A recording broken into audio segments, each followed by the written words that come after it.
The artificial intelligence build-out has started borrowing. Warband. Yesterday, the lender answered, and the answer was the highest long bond yield in 19 years. It is Wednesday, the 19th of August, 2026. Start with the anchor. As of just after 5 o'clock this morning, Eastern, Bitcoin trades at 64,400, up about 1/3% on the day, and its optimized trend holds green for a third straight morning. The regime reads risk on and pointed up. The broad market green, the Nasdaq green, gold green, Bitcoin green. The long bond alone in the red column. That is our read of the InvestAnswers Decision Support System. Hold that last one. The long bond has been the lone red anchor on this board for most of a month, and yesterday it stopped being a footnote. Now the alert tape, because yesterday's bell was a slaughter in one specific neighborhood. 11 names rolled their optimized trend bearish inside a single session, and the core of that list is one industry.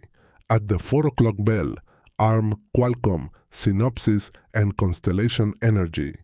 At 8 in the evening, Advanced Micro Devices and Marvell, chips, chip design, and the nuclear utility that powers them.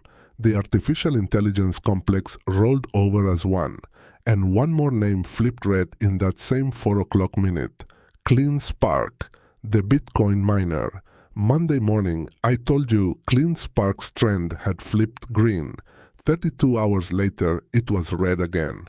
Hold that, because it is the second story this morning, and it is not what it looks like.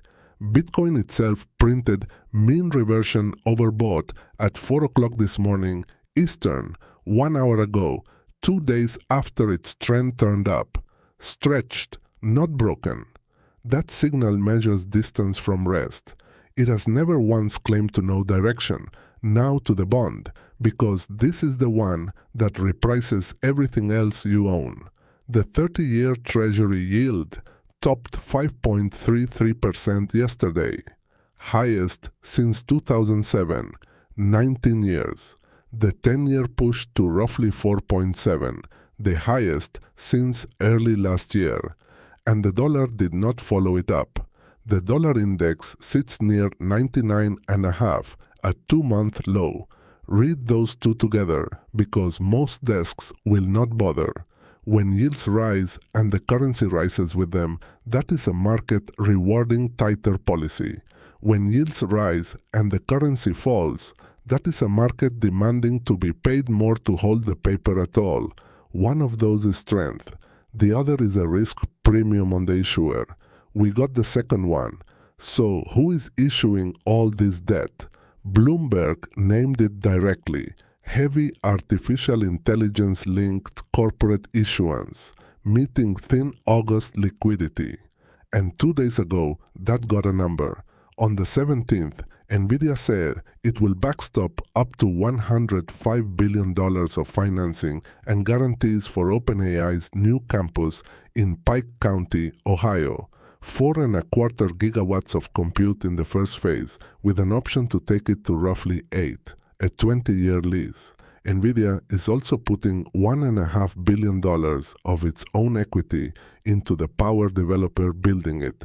For scale, the largest artificial intelligence site actually running on this earth today, the Memphis Colossus, drew about 946 megawatts as of Saturday, under 1 gigawatt. Ohio is being financed at 8, and here is the part that matters to you. The chipmaker is now underwriting its own customers' ability to buy its chips. That is not fraud, and it is not new. Vendor financing built the railroads, and it built the fiber boom. But understand precisely what changed this week. For 3 years, this build-out was paid for out of cash flow and equity. Cash and equity cannot go bad. A guarantee can. When NVIDIA signs $105 billion of guarantees, that obligation does not sit on a chip. It sits on a balance sheet, and it is priced by the same bond market that just printed a 19-year high in yield. The build-out has become a leveraged trade on the cost of money. In January, it was not one, Nvidia fell better than 2% yesterday to $220, and the tape has begun to work that out in public. The ground itself will tell you how long these cycles run. That Ohio campus is going up on the old Portsmouth gaseous diffusion plant. The enrichment works this country built to make bomb fuel, ran for half a century and then shut down. Enormous power infrastructure sitting idle waiting for the next thing on this continent that needed that much electricity. It took 70 years for the next thing to show up. Now back to clean spark, because that red mark is not about Bitcoin. CoinDesk reported yesterday that the listed miners are leaving. ERN, Core Scientific, TeraWulf, all pivoting capital out of hash and into artificial intelligence data centers at 80 to 90% margins. The projection in that piece is severe. Mining falls from roughly 85% of their revenue to under 20% by the end of this year. That is not a rotation.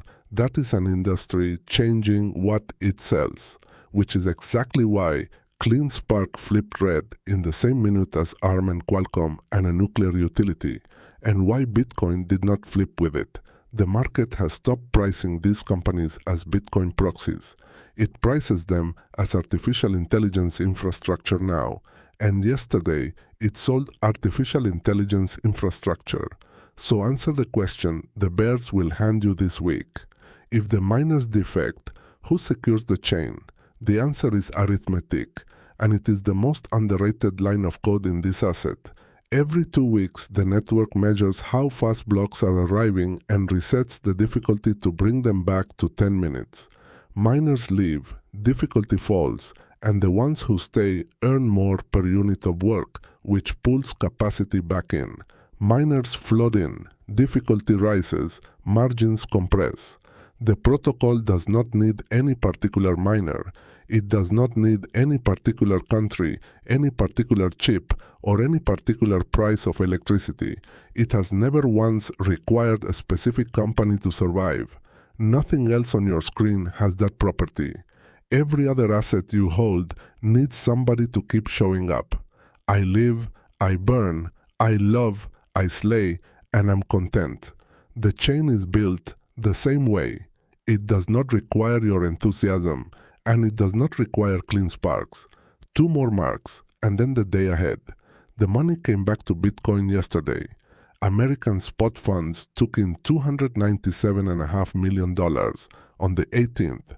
BlackRock, $160 million of it. Fidelity, $112, snapping the outflow stretch that ran through the middle of this month. And beneath it, a count published on the 11th put wallets holding 10,000 coins or more at 90, a 6-month high. On-chain valuation reads neutral, not euphoric, not capitulating. Flows returning, large holders adding, trend green, oscillators stretched. That is what accumulation looks like from the inside, and it never once feels like a bottom while you are standing in it. Also, worth your log. SpaceX flew the 100th mission of its year yesterday, out of Vandenberg, the 100th, on the 18th of August. So carry this into the session. Warband. At 2 o'clock this afternoon, the July minutes land, and they are the record of a committee where 3 governors voted to hike. Since that meeting, payrolls came in at 23,000 against 83 expected. 103,000 jobs were revised away from the 2 months before it, and retail sales fell 0.6%. Those minutes will read like a dispatch from a country that no longer exists. Yesterday, the bond market told you the price of building the future has gone up. The men building it answered by guaranteeing one another's debt. Hold the one thing on this earth that nobody has to guarantee. This is Warband as a service, Viking intelligence delivered in real time. I am Ragnar, the HODLBARBARIan. Until the next dawn, stack what cannot be underwritten. Skål.